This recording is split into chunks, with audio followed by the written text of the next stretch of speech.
La semana pasada, el domingo pasado, hablamos acerca del concepto de la palabra la verdad.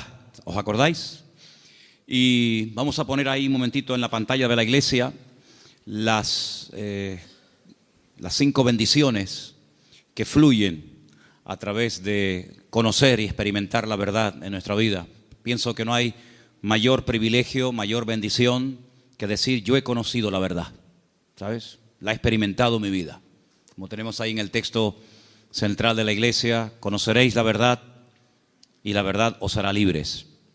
Dijimos que la verdad nos ayuda a ordenar nuestros pensamientos. Hay gente que a veces vienen del mundo o del trasfondo religioso del cual vienen, pues con unas ideas muy equivocadas, unas ideas muy alejadas de la verdad, de la sana doctrina. Y por eso es muy importante conocer bien la verdad, conocer bien la palabra de verdad, conocer al Dios vivo y verdadero, para que de esa manera no siga habiendo en nuestra vida un caos, un desorden, una especie de anarquía, guiada muchas veces por emociones, por sentimientos, sino que es la verdad la que nos tiene que poner en orden nuestra vida. En segundo lugar, habíamos visto cómo la verdad tiene también algo muy positivo en nuestra vida, y es que anula todas las mentiras que el diablo a lo largo de los tiempos ha ido metiendo en nuestra mente. No hay nada peor que creer en una mentira creyendo que es una verdad. De hecho, pusimos el ejemplo la semana pasada de personas que incluso han dado y siguen dando la vida por auténticas mentiras, pero ellos creen que son verdades y ya digo, están dispuestos incluso a dar su vida por dichas mentiras. Así que la verdad echa fuera las mentiras. Y entonces podemos comenzar a vivir, punto número 3, según las leyes del reino de Dios. No según las modas, no según los criterios y las opiniones del mundo, sino según los principios establecidos por el Señor, principios del reino, como les llamamos. A continuación, podemos comenzar a experimentar paz en nuestra vida. No hay paz si no estamos en la verdad. No hay una verdadera libertad, ni hay una seguridad y una estabilidad en nuestra vida, a menos que la verdad sea la base y el fundamento de nuestra existencia. Y finalmente, dijimos que la verdad fortalece el espíritu, la mente, y también, como no, le hace un favor muy grande al cuerpo. Y finalmente terminamos compartiendo 3 grandes verdades. Yo no sé cuántos de ustedes se acuerdan, pero yo dije que una de las verdades que quería compartir el domingo pasado es que la verdad se puede conocer, la verdad se puede experimentar, porque la verdad tiene nombre, y el nombre de la verdad es Jesús. Jesús dijo, yo soy el camino, yo soy la verdad y yo soy la vida. Y si eso es verdad, y vimos que la segunda verdad es que Él volverá, y la tercera verdad dijimos que Dios no miente, basándonos en el texto del libro de Números, capítulo 23, verso 19. Dios no es hijo de hombre para que mienta. Lo que Dios ha prometido, y todo lo que Dios ha prometido es verdad, se va a cumplir. No es una especie de trampa, una especie de truco donde dice, bueno, te prometo esto, pero a la hora de la verdad no es verdad, no es así. Dios lo que promete, lo cumple, porque Dios es un Dios de verdad. ¿Cuántos dicen amén? Quiero llevarles al Salmo 139, porque en esta tarde vamos a compartir, vamos a meditar sobre 3 verdades más. Y la primera está basada en el Salmo 139 a partir del versículo 7. Es un salmo muy, muy interesante porque encontramos en él 3 atributos que son única y exclusivamente de Dios. No son atributos ni características del ser humano. Estas 3 cualidades o características solamente las tiene Dios. Y en este Salmo 139 aparecen estas 3. Hay salmos que aparece una, en otros salmos aparecen 2, pero en este casualmente, el Salmo 139, podemos encontrar la omnisciencia de Dios. Es decir, Dios todo lo sabe, todo lo conoce, pasado, presente, futuro, Dios lo sabe perfectamente. Y eso lo encontramos en este salmo. Encontramos la omnipresencia de Dios, es decir, Dios está en todas las partes al mismo tiempo.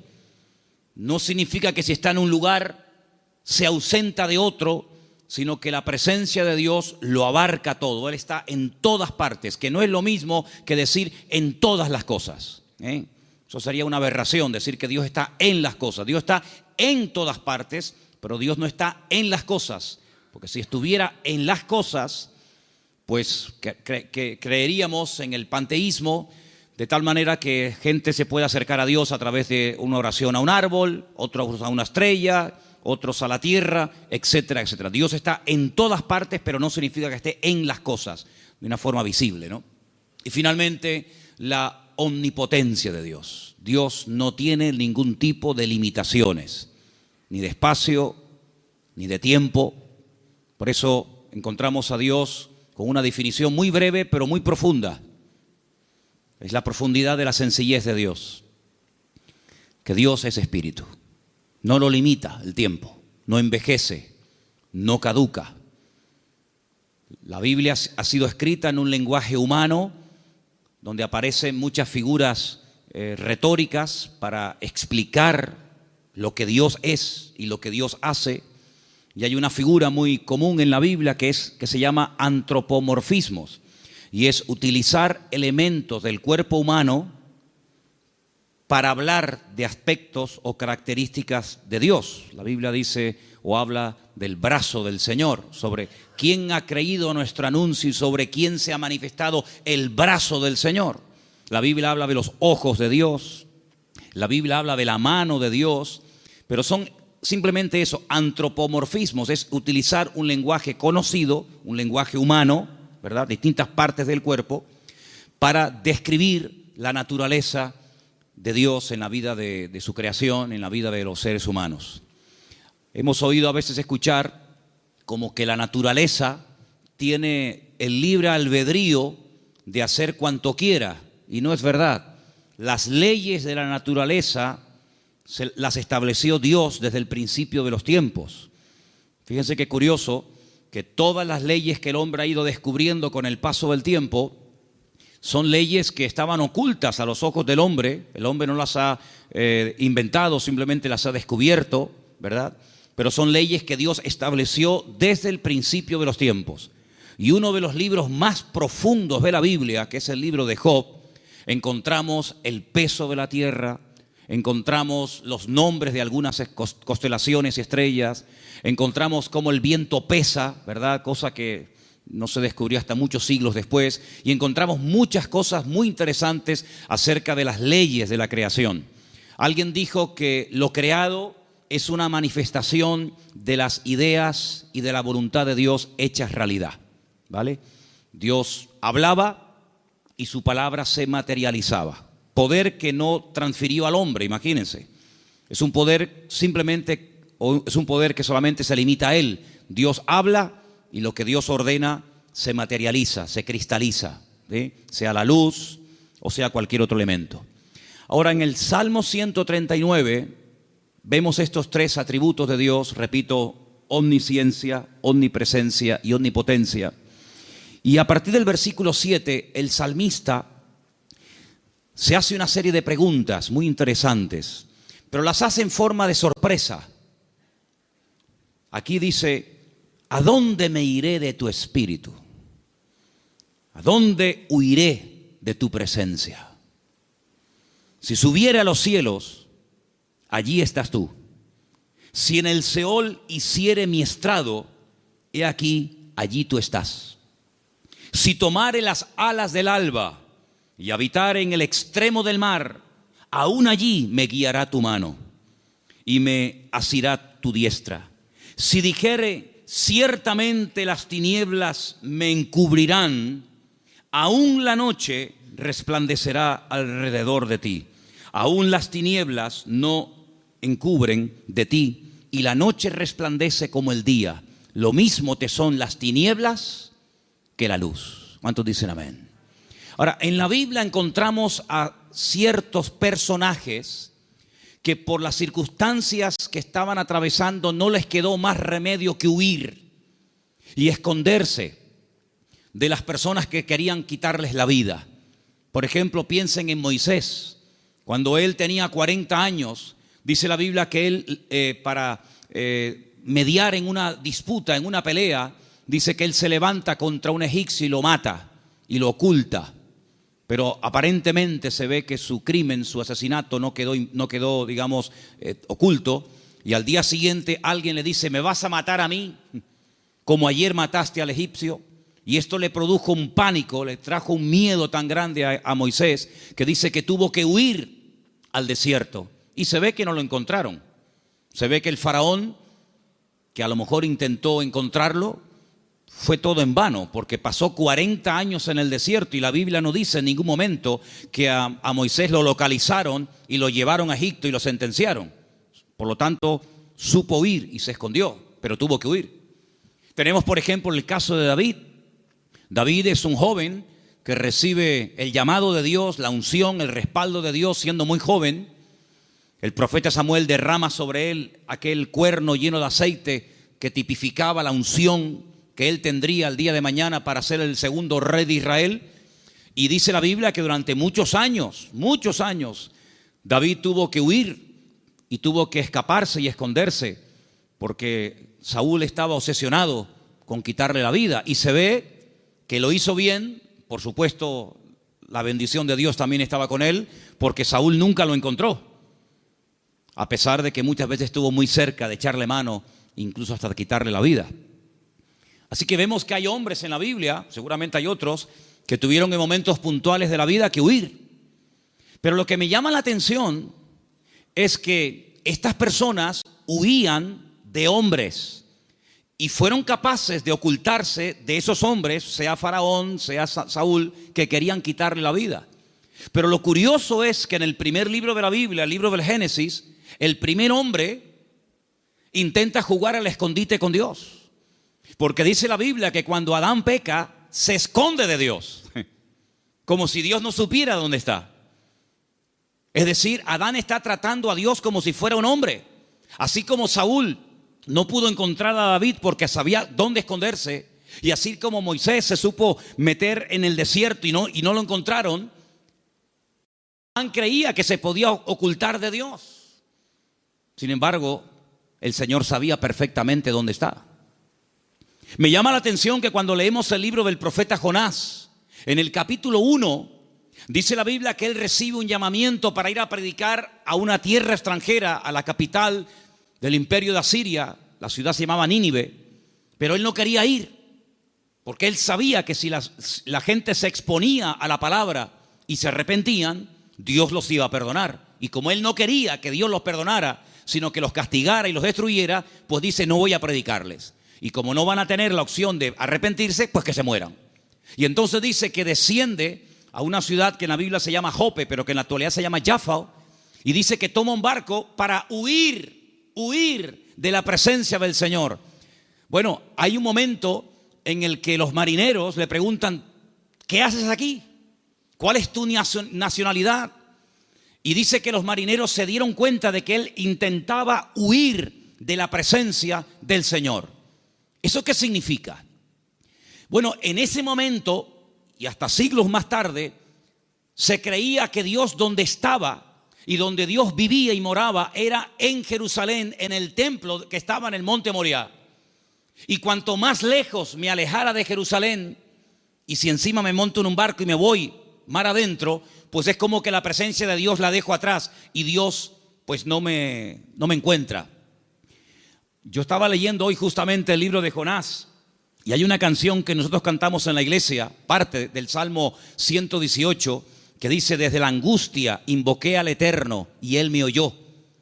Y en la oración que Jonás hace desde el vientre del gran pez, pues dice la Biblia que él dice: desde la angustia invoqué al Eterno y Él me respondió. Así que el Salmo 118 Jonás lo sabía perfectamente, pero el 139 se ve que se olvidó.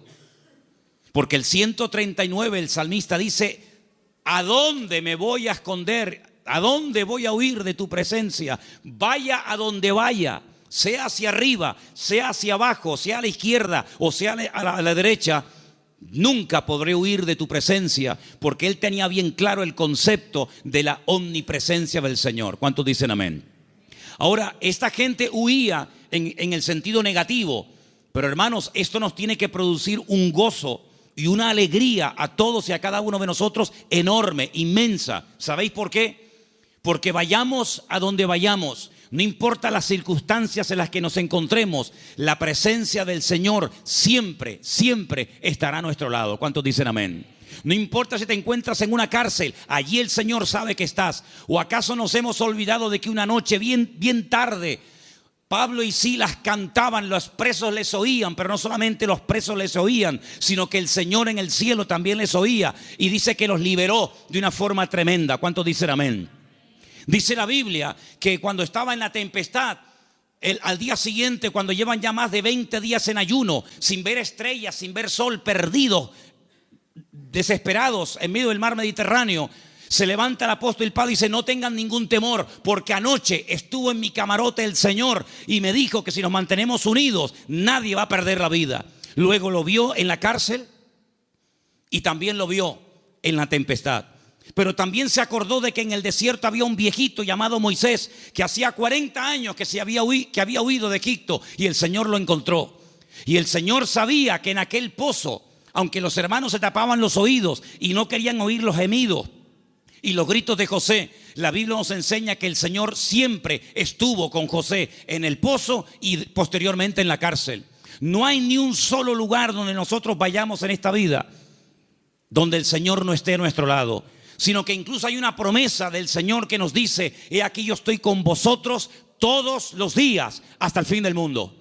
Hoy estaba analizando, estaba echándome un rato la siesta y de repente, ¡pum!, me desperté como un resorte y me fui a mi oficina y empecé a escribir todo lo que me venía a la cabeza. Y fíjate, me venía a la cabeza cuando Elías, huyendo, otro que huye también, en este caso no de un rey, no de un faraón, sino de una mujer llamada Jezabel, la reina perversa, esposa de Acab, que quiere matarlo. Dice que salió corriendo, huyendo para que Jezabel no pudiera matarlo. Y dice que se mete dentro de una cueva. Y entonces dice que de repente se produce un terremoto tremendo, tremendo, a tal punto que dice que las rocas se parten por la mitad. Pero dice, Dios no estaba en ese terremoto. Más adelante dice que viene un viento huracanado espectacular, tremendo, que lo arranca todo. Y dice, pero Dios no estaba allí tampoco. Y al final, después de muchos, cosas de la naturaleza, dice que viene un viento apacible. Y él reconoce que en esa calma y en esa quietud estaba el Señor. Y me venía a la mente el capítulo 37 de Ezequiel, cuando dice que el Señor le permite ver un valle lleno de huesos secos en gran manera. Y dice que no se levantaban ni producían ningún temor, porque no estaba el Espíritu de Dios dentro de ellos. Si como la Biblia dedica tiempo a decir dónde Dios no está, pero también la Biblia dice dónde Dios sí está. Por ejemplo, también apuntaba todas las veces que ocurren tragedias y desgracias en la vida. A continuación añade la Escritura y dice, pero el Señor estaba con José. ¡Qué maravilla! Hermanos, saber que nuestro Dios está con nosotros todos los días, ¿no te produce una alegría y una tranquilidad de saber que pase lo que pase y venga lo que venga y digan lo que digan, nuestro Dios está con nosotros porque es omnipresente? No hay que ir a un lugar específico a visitarlo, como durante siglos y generaciones tenían que hacer las 12 tribus de Israel, que 3 veces al año tenían que viajar cientos o miles de kilómetros para ir a Jerusalén a visitar y a celebrar la fiesta del Eterno, sino que el Señor ha prometido estar con nosotros en cualquier momento, en cualquier lugar. No importa si somos jóvenes, adolescentes, niños o ancianos. No importa si estamos en la iglesia, en la casa, en el trabajo, en un barco, en un avión, en un submarino. No importa. La presencia del Señor siempre estará a nuestro lado, y eso significa que la protección del Señor siempre estará con nosotros. Esa es la primera verdad que quiero compartir con ustedes en esta tarde. Y si habéis prestado atención a la lectura, ¿cuál fue la lectura de hoy? ¿Cuál fue? Salmo 121. ¿Cómo empieza el Salmo 121? Alzaré mis ojos a los montes. ¿De dónde vendrá mi socorro? Ay, amigo, cuando tú estás donde empezaban los peregrinos que iban a Jerusalén a celebrar las fiestas, cuando tú te pones en el principio de ese camino, allí en lo alto, en Galilea, y ves un camino estrecho, rodeado de unas montañas gigantescas, y te explican que en esas montañas se ponían los ladrones y las bandas armadas para robarle las ofrendas y los diezmos que iban a llevar al templo a Jerusalén. ¿Cómo nos van a alzar los montes los peregrinos y decir: Señor, ¿de dónde vendrá nuestro socorro? No es que está implorando la ayuda de las montañas, no, porque el versículo siguiente dice: nuestro socorro viene del Señor que hizo los cielos y la tierra. No dará tu pie resbaladero, ni se dormirá el que te guarda. Él guardará tu salida y tu entrada desde ahora y para siempre. ¿Cuántos dicen amén? Hermanos, en estos tiempos en los que estamos viviendo, es importante que nos recordemos cada día: el Señor, la presencia del Señor, la cobertura del Señor está a mi lado. ¿Cuántos dicen amén? Dile que está a tu lado: el Señor está con nosotros porque es un Dios fiel. Aleluya. Esa es la primera verdad que tenemos que tener presente en nuestra vida. Primera de Juan 5:18, primer versículo que nos van a leer en esta tarde. Primera de Juan, capítulo 5, verso 18. Presten atención, por favor. Sabemos que todo aquel que ha nacido de Dios no practica el pecado, pues aquel que fue engendrado por Dios le guarda, y el maligno no le toca. El maligno, la promesa que dice, el maligno no le toca. ¿A quién no le toca? Al Hijo de Dios. ¿Y por qué no le toca? Porque está protegido. ¿Por quién? Por aquel que lo engendró. Nuestro Dios no solamente está, sino que está para defendernos, está para guiarnos, está para bendecirnos. No está dormido y hay que despertarlo, como en algún momento el profeta Elías les decía a los profetas de Baal: griten, griten, levanten la voz. Tal vez vuestro Dios está de camino, o está dormido, o cansado, se ha ido de viaje. Sino que nuestro Dios está a nuestro lado, pero no de una forma pasiva, indiferente, sino que está a nuestro lado para pelear nuestras batallas y defendernos. ¿Cuántas veces hemos mencionado el pasaje de cuando el profeta Eliseo, no Elías, Eliseo, se encuentra rodeado de enemigos y su criado Giesi se lo comenta y le dice: estamos rodeados, nos van a matar?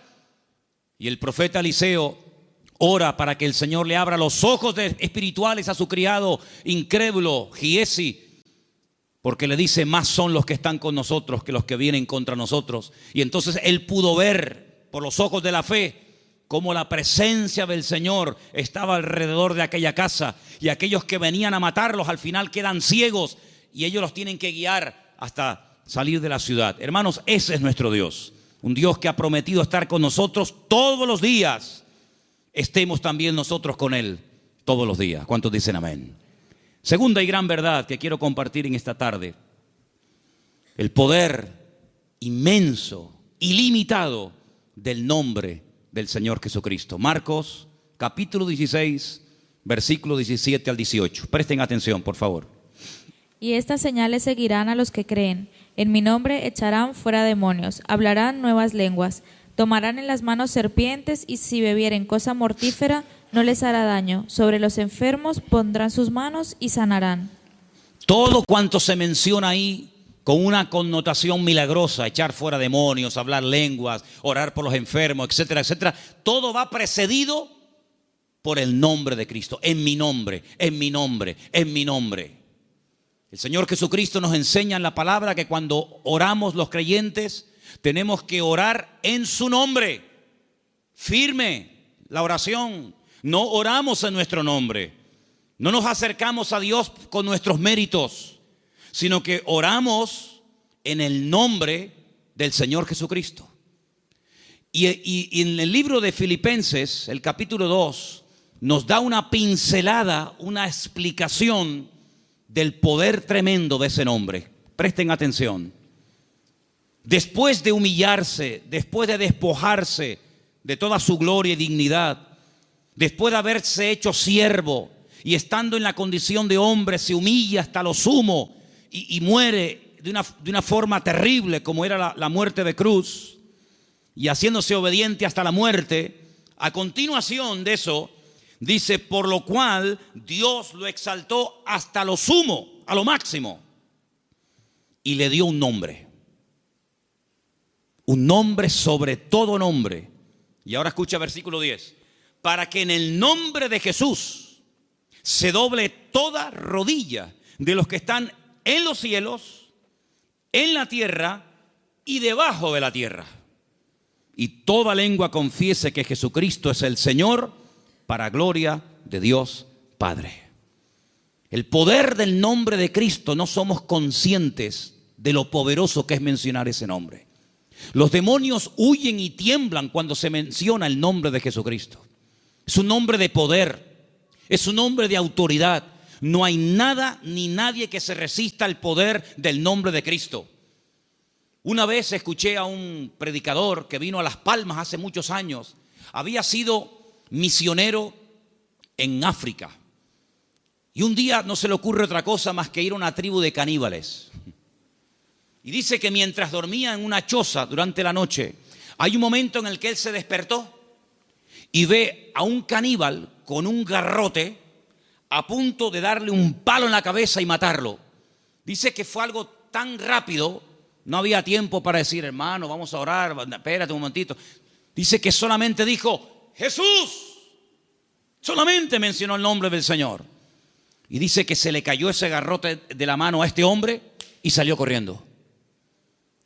Hermanos, hay millones de testimonios de personas que han sido sanadas, liberadas, salvadas, bendecidas y transformadas por el poder del nombre de Jesucristo. Es un nombre que tenemos que utilizarlo cuando oramos, cuando hacemos cualquier cosa: conducir, estudiar, trabajar, salir, entrar. Porque no solamente es una sugerencia, no solamente es una propuesta, una idea que les lanzo, sino que es un mandamiento bíblico. Vamos a leer en Colosenses 3:17. Fíjense cómo la Biblia nos enseña lo que estoy diciendo en esta tarde. Colosenses 3:17, por favor. Y todo lo que hacéis, sea de palabra o de hecho, hacelo todo en el nombre del Señor Jesús. Todo. Dando gracias a Dios Padre por medio de Él. Todo lo que hacéis, todo lo que habláis, hacerlo todo en el nombre del Señor Jesucristo. Cuando se monten en el coche a conducir: Señor, en tu nombre pedimos que nos traigas y que nos lleves de regreso a casa con tu paz y con tu bendición. Cuando vayas a un examen, cuando vayas a prepararte para hacer un examen o estudiar: Señor, yo me preparo, yo estudio, yo memorizo, pero yo pido que en tu nombre este examen salga bien, Señor. Cuando vas a trabajar o cuando vas a buscar trabajo, cuando vas a dormir, cuando vas a levantarte, todo lo que hacemos y todo lo que decimos, dice: hacedlo todo en el nombre de nuestro Señor Jesucristo. ¿Cuántos dicen amén? Y vas a ver cambios, vas a ver algo diferente en tu vida, porque ese nombre es un regalo, permítame la palabra, que Dios le ha dado al creyente, a sus hijos, a su pueblo, a su iglesia, para que lo use. El Señor Jesucristo le dijo un día a sus discípulos: no habéis recibido nada porque no os habéis atrevido a orar en mi nombre, pero a partir de ahora todo lo que pidáis en mi nombre os lo daré, para que mi Padre sea glorificada en esa petición. ¿Cuántos dicen amén?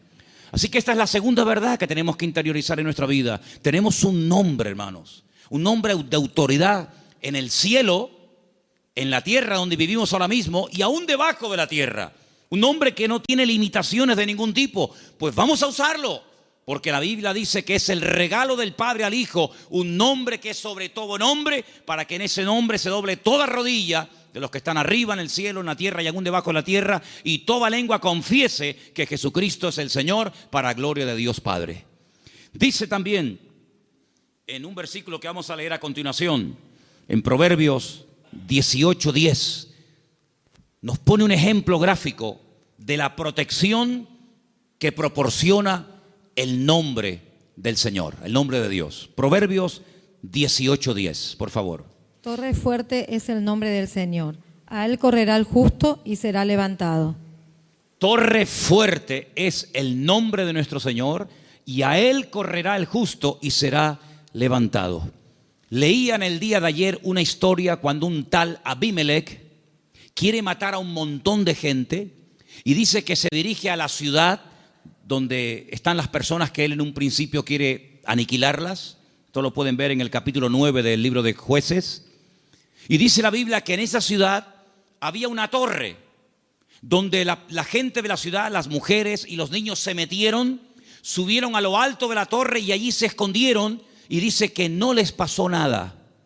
Yo no sé si el salmista se inspiró en esa historia para escribir estas palabras. Torre fuerte es el nombre de nuestro Dios. A él correrá el justo y será salvado en el tiempo de la angustia, en el tiempo de los problemas. Así que, hermanos, les animo a que en esta semana, no en vano, porque fijaros que sagrado es el nombre del Señor, que hay un mandamiento de los 10, del decálogo, hay uno que curiosamente hace referencia a su nombre: no tomarás el nombre de tu Dios en vano. Pero bueno, una cosa es no tomarlo en vano y otra cosa es no tomarlo nunca. Por lo tanto, cuando menciones el nombre del Señor, que la gloria, una vez obtenida la respuesta a esa petición o a esa necesidad, que la gloria no sea para ti, sino que la gloria se la lleve el Señor. ¿Cuántos dicen amén? Hay también una tercera verdad que quiero compartir esta tarde. Y para los que no estuvieron, el otro día aquí en la iglesia, el día jueves, en la carta de Pablo a Tito, una carta pequeñita que está por ahí por el Nuevo Testamento, ustedes la tienen también, no les quepa la menor duda. El apóstol Pablo deja a Tito en la isla de Creta para que impida que se mezclen o que se metan en la iglesia falsas enseñanzas, falsas doctrinas, etc.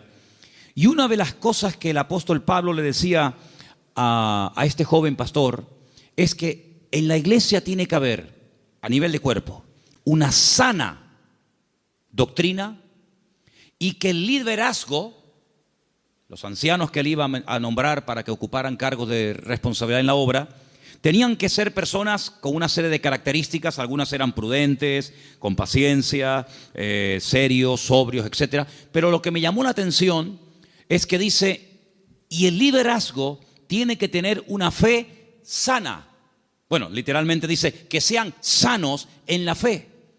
Y esto despertó mi curiosidad, porque la tercera verdad que quiero que en esta tarde escuchen ustedes y quiero compartir es el poder que tiene el cuerpo, el pueblo del Señor, siempre y cuando la fe de esa iglesia sea una fe sana.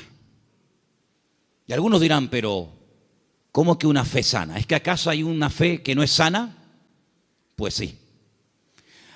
La fe a veces se puede enfermar.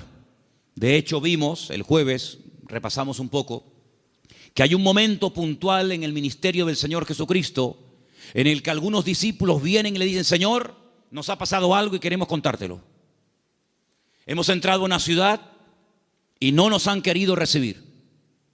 No han sido hospitalarios, han sido fríos. Incluso nos han pedido que nos marchemos de la ciudad, que no quieren saber nada de ti, de tu ministerio ni de tus palabras. Y le dicen ellos al Señor, y uno de ellos era nada más y nada menos que Juan. ¿Quién lo diría? Señor, ¿quieres que oremos para que caiga fuego del cielo y los destruya a todos? Oye, qué fe, ¿eh? Ellos creían que si oraban y que cayera fuego del cielo, el Señor respondería a sus oraciones. Pero el Señor dice, alto. No. Ese espíritu no es el que debe de caracterizar a un discípulo mío. La fe no es para destruir, la fe es para edificar. Si en todo lugar donde no nos escuchan vamos a pedir fuego, vamos a prenderle fuego a todo el país. Y una vez dije, ¿por qué se creen ustedes que el Señor se llevó al profeta Elías? Porque como siguiera como seguía, le iba a prender fuego a todo el país. El único que iba a quedar con vida era él. Pero saben, hermanos, esa es una fe distorsionada. Es una fe mal encaminada. Es una fe que, como una especie de lámpara de Aladino, te crees que todo lo que pides tienes que recibirlo. Y no está basada en la razón, no está basada en la palabra, en el sentido común, sino está basada en una emoción, en un rechazo que sientes hacia una gente que no te ha querido escuchar. Y es una fe que no tiene nada que ver con una fe sana, que es la fe que tiene que tener el creyente. Es una fe totalmente distorsionada, una fe que no es la que yo quiero que ustedes tengan. Luego Pablo también hablaba de que había gente que tenía fe fingida. Fe fingida. Y Pablo dice a Timoteo, yo doy gracias a Dios que la fe que tú tienes no es fingida. Porque la fe que tú tienes primeramente la tuvo tu abuela y después se la traspasó a tu madre y ahora la tienes tú. Y dijimos que esa fe no fingida tiene que ver con una fe sincera, sin mezcla, sin hipocresía. Otra versión dice sin engaño, sin máscara. Hablamos también acerca de que hay fe, hay gente que tiene fe, pero es una fe muerta. Tienen fe, pero está muerta. ¿Y cuál es la fe muerta? La que no produce obras. Dice la Biblia, la fe sin obras está muerta. Por lo tanto, cuando vamos a este tercer punto y hablamos acerca de la protección sobrenatural que hay sobre nuestra vida y de lo indestructible que es el pueblo del Señor, para que eso se dé, tiene que haber una fe sana entre nosotros. No una fe rara, distorsionada, enferma, sino una fe puesta en las promesas y en la palabra de nuestro Dios. ¿Cuántos dicen amén? Y entonces esa fe va a traer estabilidad. Esa fe va a traer una revelación del verdadero Dios al cual tenemos que honrar, adorar y servir. Porque yo creo con todo mi corazón que la forma como oramos, la forma como nos planteamos nuestro estilo de vida, las decisiones que tomamos o no, es decir, todo lo que hacemos en la vida como creyentes, gira en torno al concepto que tenemos de nuestro Dios. Es decir, si nuestro concepto de Dios está equivocado, por mucha fe que tengamos, no estamos actuando correctamente. Y volvemos al principio del mensaje de hoy. Jonás creía que había lugares donde se podía esconder de Dios y Dios no encontrarlo.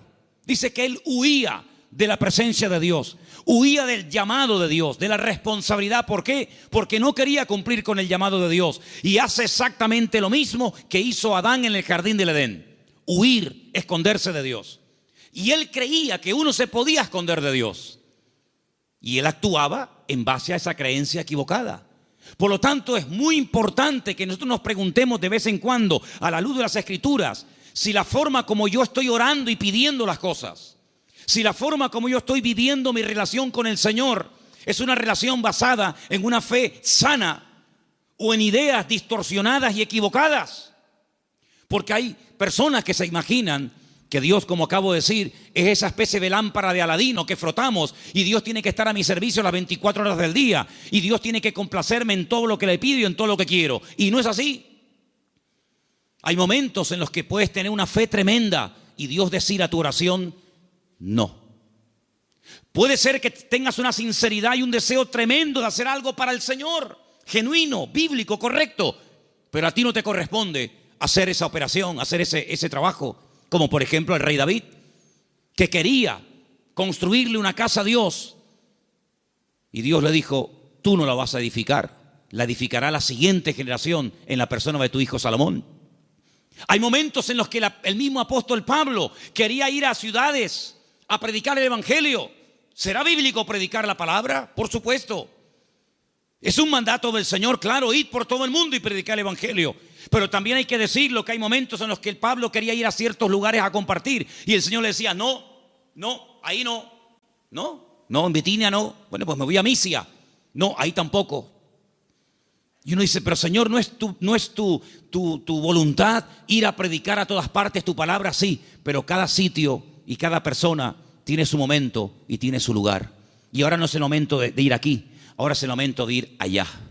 Y Pablo, que era sensible a la voz del Espíritu, Pablo, que era una persona que se dejaba tratar y moldear, pues no era un niño caprichoso con la pataleta que cuando no le das la chupeta se pone a montarte un lío tremendo, sino que decía: bueno, pues si no es por aquí, será por allá. En otras palabras, no se venía abajo, no se derrumbaba, no se desanimaba, sino que él seguía probando, hasta que al final encontró el lugar idóneo donde el Señor quería llevarlo y usarlo.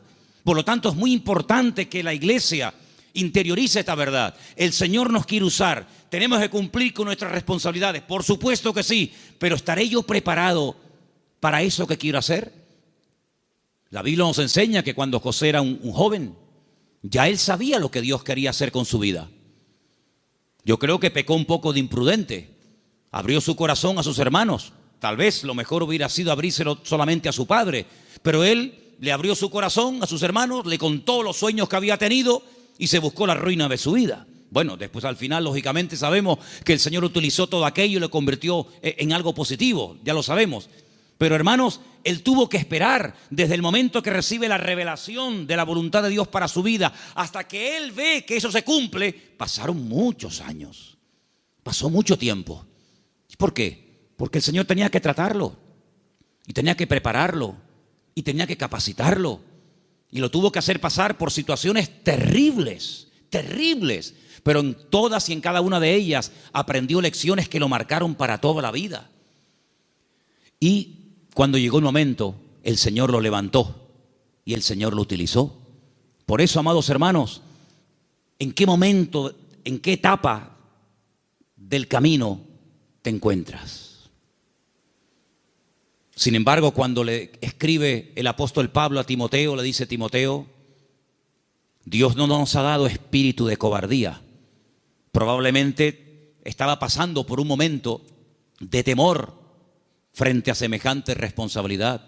Pablo dice: Dios no nos ha dado espíritu de cobardía y no te tienes por qué avergonzar de mis cadenas. Cuando te pregunten dónde está tu apóstol Pablo, dónde está el fundador de la iglesia, no te avergüences de mis cadenas, da testimonio de ellas. Y te recuerdo que tienes que cumplir con tu ministerio. Y te recuerdo que tienes que predicar la palabra a tiempo y fuera de tiempo. Y te recuerdo que tienes que cuidar tu salud. Y te recuerdo que no le des lugar a los comentarios de la gente que te menosprecian por la edad que tienes, etcétera, etcétera, etcétera. En otras palabras, ¿por qué le exige que sufra? Sufre, pelea, predica, con ganas y sin ganas, a tiempo y fuera de tiempo. ¿Por qué? Porque sabe que está en una etapa de la vida en la que a él se le puede exigir, pero a otras personas Pablo no les exigía tanto. ¿Por qué? Porque no habían llegado al nivel y a la madurez que Pablo entendía que Timoteo ya tenía. Por lo tanto, en base a tu conocimiento, en base a tu madurez, en base al desarrollo que tú tienes en el Señor, se te exigirá más o se te exigirá menos. Pero todo creyente que forme parte del cuerpo de Cristo, el cual llamamos iglesia, tiene que asumir las responsabilidades que le corresponda. Y yo, por ejemplo, en esta tarde tengo aquí una pequeña lista de cosas en las cuales todos sí podemos, a pesar de que lleven poco tiempo o mucho tiempo, todos sí podemos cumplir con ellas. Por ejemplo, con la puntualidad. Yo doy gracias al Señor de que en esta iglesia, salvo raras excepciones, siempre se empiezan los cultos a su hora. ¿Sí o no? Ah, ¿no? ¿Dicen que no? Ah. Hemos estado en algunas iglesias donde el culto se ha empezado media hora tarde. Y durante la predicación aún sigue entrando gente. Y decirnos a algunos miembros de la iglesia, en esta iglesia siempre ha sido así. Es imposible empezar un día a tiempo.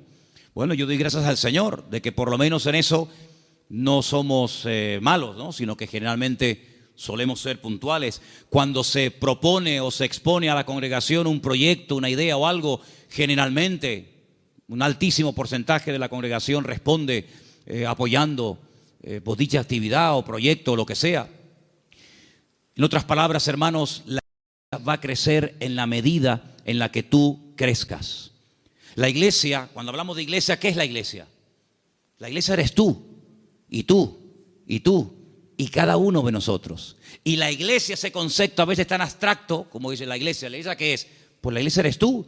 La iglesia tendrá la madurez de todos y cada uno de nosotros. Pero esa madurez, ¿dónde la aprendemos? ¿Aquí o ya venimos con ella de casa?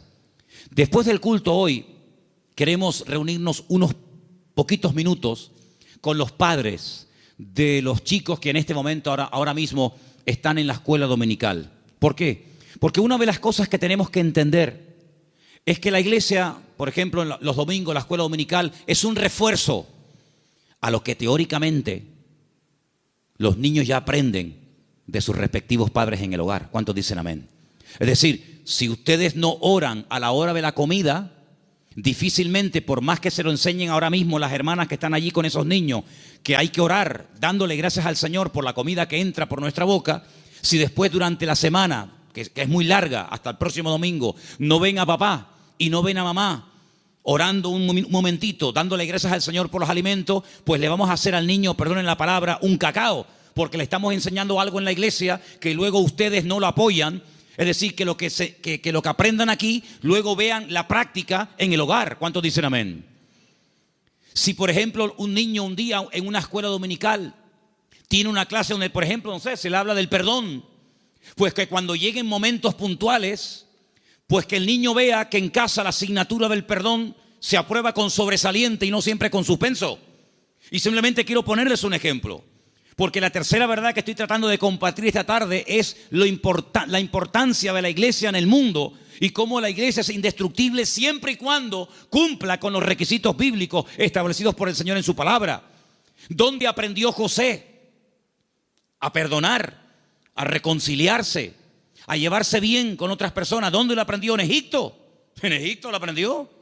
No, lo aprendió en el hogar, lo aprendió en casa. Yo no sé, supongo que sí, ya es especular, si algún día Jacob, que era su padre, explicó en casa el motivo por el cual se iban de un país a otro. Me imagino que sí.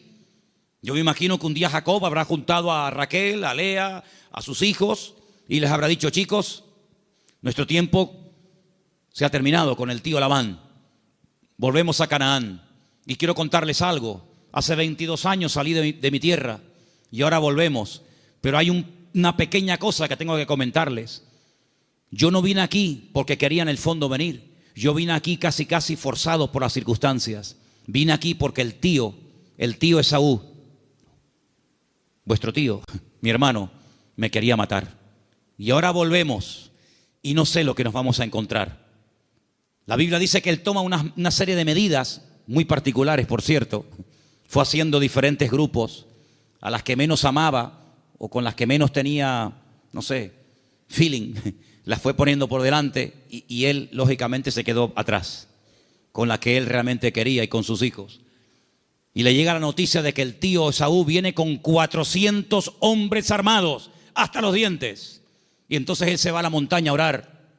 Y es allí cuando tiene un encuentro con el Señor que lo cambió para toda la vida. Y es allí donde pelea con un ángel. Y dice la Biblia que allí donde Dios le cambia el nombre de Jacob por Israel. Y al día siguiente llegó el momento de la verdad, amigo. Llegó el momento de a ver qué pasa. O se acaba todo o empieza todo. Y allí se va José con su padre, con sus hermanos.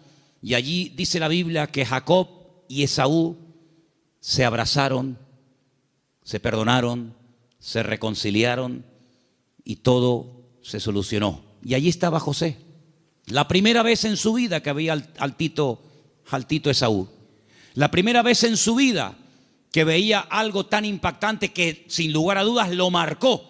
Porque esa reconciliación entre el tío y su papá lo marcó de tal manera que años más tarde, cuando él es vendido por sus propios hermanos, cuando él se da a conocer a ellos y les revela su identidad y les dice: yo soy José, no tiene ni la más mínima gota de rencor, de remordimiento en su corazón, porque él aprendió de una forma objetiva lo que era el perdón y la reconciliación en su familia. ¿Y qué es lo que hace? Él después proyecta en los demás lo que en el hogar aprendió de una forma práctica. Por eso, amados hermanos, es muy importante que lo que ustedes aprenden en los cultos, lo que los niños aprenden en la escuela dominical, luego durante la semana se van a presentar muchas oportunidades para orar, para pedir perdón, para saber cómo reaccionar ante una situación. Y entonces ahí es donde tenemos que trabajar en equipo. Porque la iglesia que entiende que no somos solamente iglesia cuando nos reunimos aquí en Garcilaso de la Vega, número 13, y cuando apagamos la luz y arrancamos los coches y cada uno se va a su casa, dejamos de ser iglesia. No, seguimos siendo iglesia. Seguimos siendo iglesia. No en un lugar físico como este. La iglesia ahora se divide para multiplicar.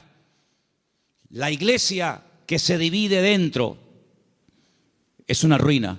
Pero la iglesia que fuera, cuando termina el culto, se divide y se lleva la bendición de Dios, se divide, entre comillas, para después multiplicar y para extender la luz del Evangelio fuera. ¿Cuántos dicen amén? Por eso es muy importante que nosotros nos preguntemos y nos analicemos de vez en cuando cómo va el nivel de nuestra fe. Quiero ponerles un pequeño ejemplo de la Biblia, donde dice la palabra que un padre desesperado, un padre con un problema con un hijo que nada ni nadie puede solucionar, fue un día con toda la fe y con toda la sinceridad del mundo a pedir ayuda al Señor, pero el Señor no estaba. La Biblia dice que el Señor había pasado la noche en oración con 3 de sus discípulos en la montaña. Pero bueno, ya que estoy aquí, aprovecho para que por lo menos los discípulos del Maestro oren por mi hijo. Y fue un fracaso. No resultó. La palabra dice que cuando el Señor baja de la montaña, este padre va al Señor por fin y le dice: he traído mi hijo a tus discípulos y no han podido hacer absolutamente nada.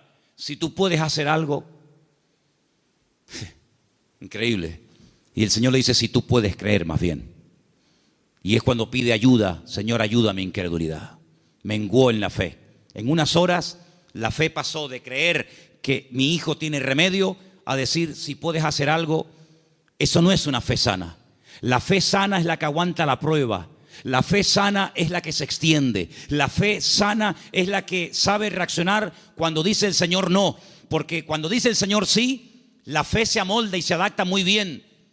Pero cuando el Señor dice no, es donde verdaderamente se prueba la fe. Por eso dije el jueves, y quiero volver a repetirlo porque para mí fue algo muy importante, y es que una fe que no va acompañada de paciencia se convierte en tormento. Por eso hay gente que dice: yo he orado, y como tú dices, Manolo, en el nombre de Cristo, y tengo fe, y lo creo, y además creo que es bíblico lo que estoy pidiendo, pero Dios no me responde. Pero es que la fe sin paciencia se puede llegar a convertir en un tormento. Por eso una fe sana es la fe que va acompañada de paciencia. Y de ahí que el salmista diga, y volvemos a mensajes de la semana pasada: encomienda al Señor tu camino, confía en Él y Él hará cuando lo crea oportuno. ¿Cuántos dicen amén? Por eso la iglesia, claro que es indestructible. Hay promesas que las puertas del infierno no prevalecerán contra el pueblo de Dios. Pero siempre y cuando el pueblo de Dios se mantenga alineado y siempre y cuando el pueblo del Señor tenga ese mismo sentir. Permítame llevarles al libro de Filipenses, por favor. En la carta del apóstol Pablo a los Filipenses, y mientras la buscan, decirles, amados hermanos, que esta carta se escribió desde la cárcel en Roma. En el capítulo 4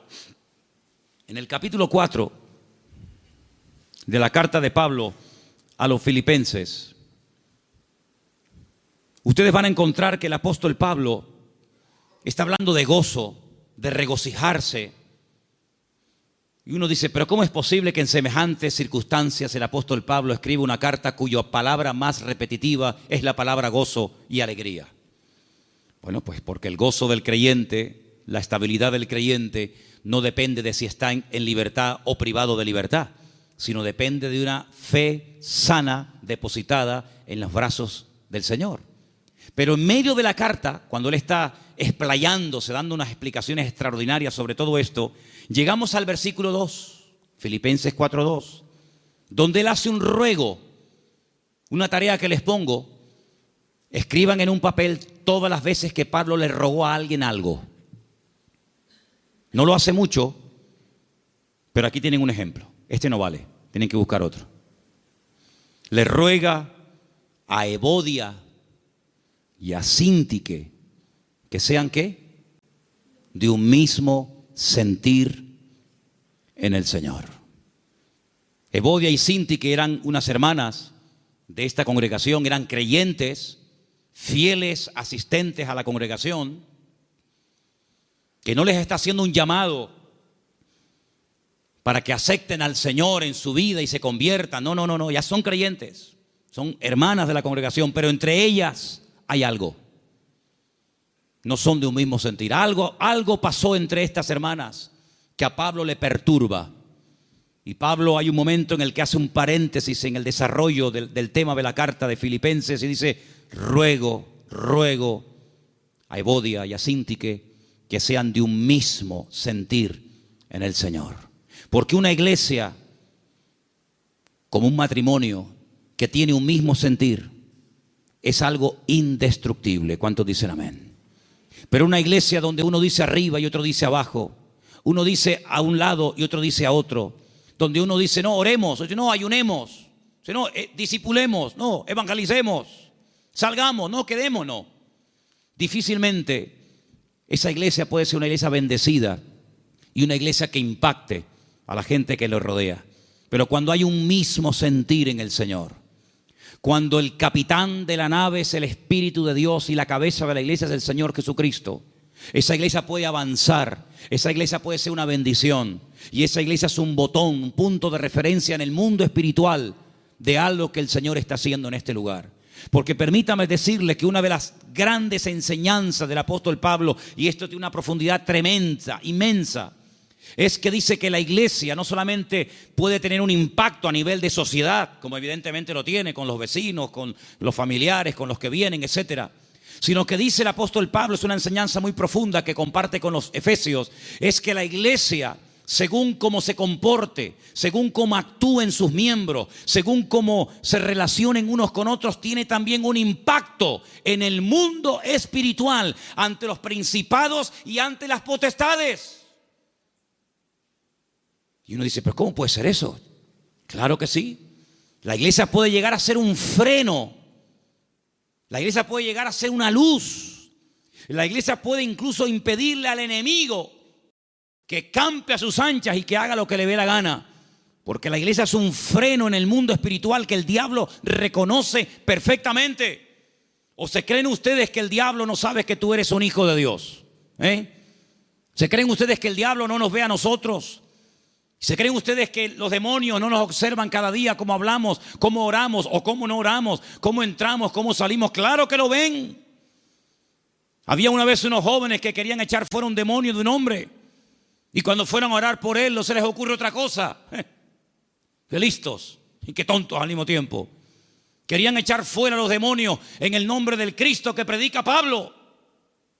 Y los demonios le respondieron y les dijeron a los 7 hijos de Seba, así se llamaba el padre de estos muchachos: conocemos a Pablo y conocemos al Cristo que predica Pablo, pero a vosotros no os conocemos absolutamente de nada.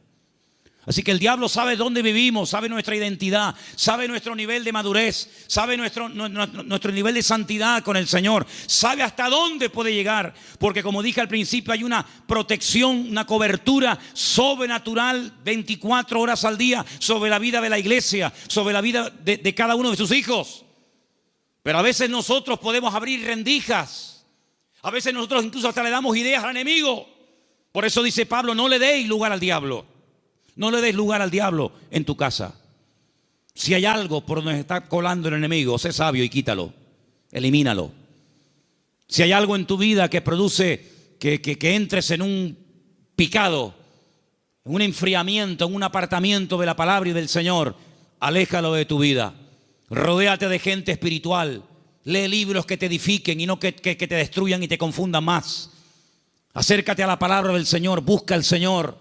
Porque cuando tú te metes en la presencia del Señor, todo lo que tú aprendas, todo lo que tú recibas, todo lo que tú crezcas, después cuando vengas a la congregación, aunque no hayas abierto la boca y nadie se haya enterado que has entrado ni que has salido, te puedo asegurar que tu vida en el mundo espiritual produce un impacto. ¿Cuántos dicen amén? Y podemos tener el enemigo a raya simplemente con nuestra presencia. Por eso, amados hermanos, estas 3 verdades: la protección y la presencia del Señor permanente sobre nuestra vida, el poder y la autoridad del nombre de Jesucristo, y la responsabilidad y el privilegio de formar parte del pueblo del Señor, que ¿saben cómo lo define el Señor? ¿Saben cómo nos define nosotros el Señor? Real sacerdocio, nación santa, pueblo adquirido por Dios, para que anunciemos las virtudes de aquel que nos llamó de las tinieblas a su luz admirable. El concepto que tiene el Señor de su iglesia es tan grande que dice: para mí, mi iglesia, tú y tú y tú y yo y cada uno de nosotros, Él dice: ustedes son mi cuerpo. Yo soy vuestra cabeza, pero vosotros sois mi cuerpo en la tierra. Somos los ojos, las manos, la boca de Cristo en esta sociedad donde Él nos ha puesto. Y amados, yo les digo algo, lo dije la semana pasada y lo quiero repetir ahora. El mundo está cambiando tan rápidamente que las iglesias van a ser lugares donde mucha gente desesperada, vacía, confundida y desorientada va a venir buscando ayuda. Porque miles de personas en su desesperación, en la pérdida de su trabajo, de salud, de marido, de familia, etcétera, ¿a dónde fueron? ¿A quién recurrieron? ¿A quién les pagaron? A muchos astrólogos, magos, santeros, brujos, adivinos, ¿sí o no? Mucha de esa gente que se ha llevado tremendas desilusiones, mucha de esa gente que ha perdido dinero, mucha de esa gente que se han llevado una desilusión tremenda y han visto que no han obtenido resultados y no ha sido lo peor. El Señor nos va a poner a cantidad de gente en nuestro camino y llegará el momento cuando tú tendrás que darte cuenta de que tu vida proyecta una imagen en la sociedad en la que vivimos. Espero que nos podamos representar dignamente los unos a los otros. ¿Cuántos dicen amén? Les quiero hacer una pregunta. ¿Cómo se sentirían ustedes si yo mañana viniera al púlpito con el pelo de color verde? ¿No les gustaría, hermanos, un cambio de look en el pastor? Unos tatuajes, unas cadenas, unos piercing. ¿Cómo se llama eso que se pone en las orejas? No, zarcillos no, lo otro. Dilataciones, unas dilataciones. ¿Qué les parece? Como que no, ¿verdad?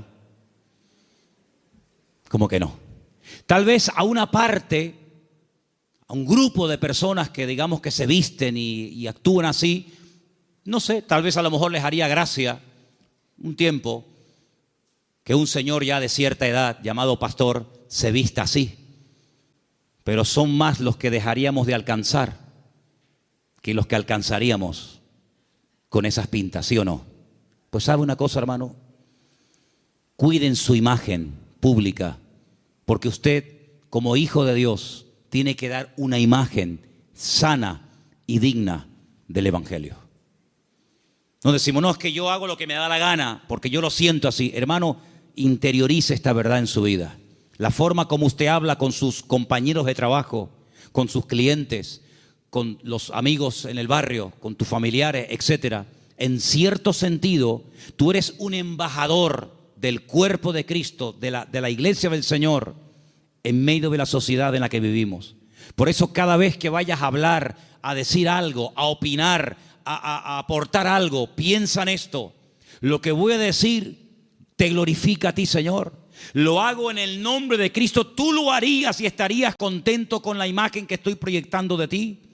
Estas verdades tienen que calar hondo en nuestra vida y tenemos que ser responsables, no solamente ante Dios, sino asumir que todo lo que hacemos y decimos en la vida tiene que ser hecho decentemente y con orden en el nombre del Señor. ¿Cuántos dicen amén? Vamos a orar. Cierra tus ojos en esta tarde. Ahí donde estás. Aleluya. Tenemos una protección y la presencia del Señor permanentemente a nuestro lado. Tenemos el nombre más poderoso que jamás ha existido y existirá. El nombre de Cristo Jesús. Y formamos parte del cuerpo de Cristo, de la iglesia indestructible del Señor. Que el Señor nos ayude, amados hermanos, a entender que estas verdades tienen que traer compromiso a nuestra vida. La verdad compromete. Y en esta tarde nos queremos comprometer con nuestro Señor y queremos decirle de todo corazón que nos ayude a crecer, que nos ayude a madurar en sus caminos. Aleluya. Queremos, con la ayuda del Señor, con la ayuda y la bendición de nuestro Dios, queremos agradarle en todo lo que hagamos y digamos. Cuida tu imagen pública y privada. Cuida tu vocabulario, tu entrada y tu salida. Cuida todo lo que hagas y digas, porque a quien queremos representar dignamente es al Señor de señores y al Rey de reyes. Aleluya, te adoramos a ti, Jesús. Tú eres digno de alabanza, Señor. En esta tarde hemos compartido tu palabra y sabemos que tu palabra no volverá a ti vacía. Queremos, Señor, en el santo y bendito nombre de Jesús, queremos, Señor, dar una imagen digna de ti, mi Dios. Guarda nuestras palabras durante esta semana, Señor, nuestras conversaciones. Trae madurez a nuestra vida, Señor Jesús. Y en esta tarde, Señor, invocamos tu nombre y pedimos que tu sangre, la sangre preciosa de Cristo Jesús, nos cubra y nos llene de tu gloria, Señor.